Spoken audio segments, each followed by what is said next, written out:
Hello guys, जय Shri Krishna, Radhe Radhe. Guys, आज मैं आपके लिए लड्डू गोपाल जी की कहानी लेकर के आया हूँ। गाइस, ध्यान से सुनिएगा। बहुत समय पहले की बात है। वृंदावन धाम के अंदर दो ब्राह्मण कुंदन दास और उसका 6 साल का पुत्र रघुनंदन दास रहा करते थे। कुंदन दास श्री कृष्ण की बहुत भक्ति करा करता था।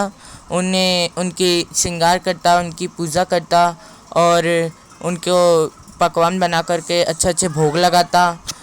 एक दिन पास ही के गांव से कुंदनदास को भागवत गीता करने का न्योता आया, तो कुंदनदास उसको ऐसे का नहीं कर सका। जब कुंदनदास ने रघुनंदन दास को बुलाया और बोला कि तो मैं तो पास ही के गांव में भागवत करने जाऊंगा, तो मेरे पीछे से तुम मेरे कान्हा जी की सेवा पूजा कर दिया करना और उन्हें भोग लगा देना।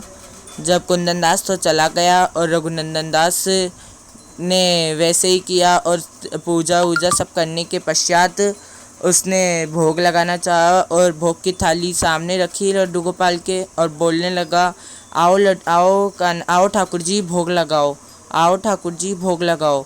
ऐसे बोलते बोलते उसे खूब देर हो गई। जब उसने थोड़ी देर बाद में आँख खोली तो देखा कि भोग तो वैसे ही पर रखा है। जब उसने सोचा कि मेरी कोई त्रुटि हो गई होगी, जब वो वापस से आंख बंद करके बोलने लगा, आओ ठाकुर जी भोग लगाओ, आओ ठाकुर जी भोग लगाओ। ऐसे कहते कहते पूरा दिन व्यतीत होने लगा। जब ठाकुर जी सोचने लगे कि अगर इसकी बात नहीं सुनी तो ये मेरे पास में बैठा रहेगा, तो इसकी बात सुन लेनी चाहिए। जब वो रोने लगा और तो ठाकुर जी आए और बोले कि और भोजन करके चले गए, अंतर्ध्यान हो गए। जब रात शाम को कुंदनदास घर पे आया तो और बोलने लगा कि लाओ अब मुझे प्रसाद दो। जब रघुनंदन दास बोला कि मैं क्या प्रसाद दूं, सारा भोग तो लड्डू गोपाल ही खा गए, तो कुंदनदास चिंतित में हो गया। जब वो सोचने लगा कि बच्चा है, बच्चे को भूख लगी होगी तो खा लिया होगा। ऐसे करते करते 7 दिन व्यतीत हो गए। जब कुंदनदास चिंतित में पड़ गया और सोचने लगा कि रघुनंदन दास उससे झूठ क्यों बोलता है कि सारा भोजन लड्डू गोपाल खा गए। अब ये भी तो संभव नहीं था कि भगवान खुद आकर के भोजन करे। तो अगले दिन कुंदन दास ने लड्डू बनाए और रोज की तरह रघुनंदन दास को बोल करके चल जाने लगा कि मैं भागवत करने जाता हूँ, और बोल करके चला गया और जल्दी से घर में आकर के छुप कर के बैठ गया। तो जब रघुनंदन दास भोग लगाने के लिए लड्डू की थाली भगवान के आगे रखा, तो लड्डू गोपाल को भी आदत हो चली थी, तो वो भी अब साक्षात रूप में आ गए और लड्डू खाना प्रारंभ किया।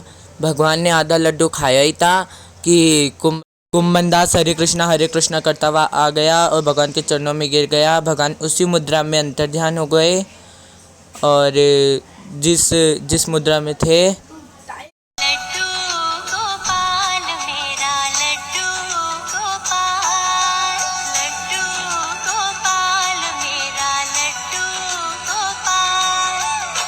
छोटा सा है लल्ला मेरा करतब करे कमाल, छोटा सा है लल्ला मेरा करतब करे कमाल।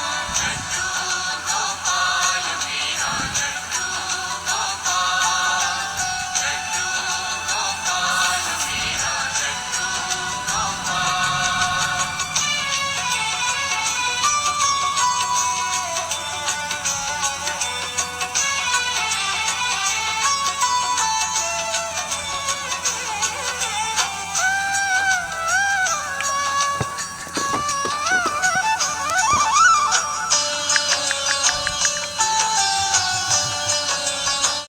सो गाइज, मेरी कहानी आपको कैसी लगी प्लीज़ कमेंट बॉक्स में ज़रूर बताना। जय श्री कृष्णा, राधे राधे।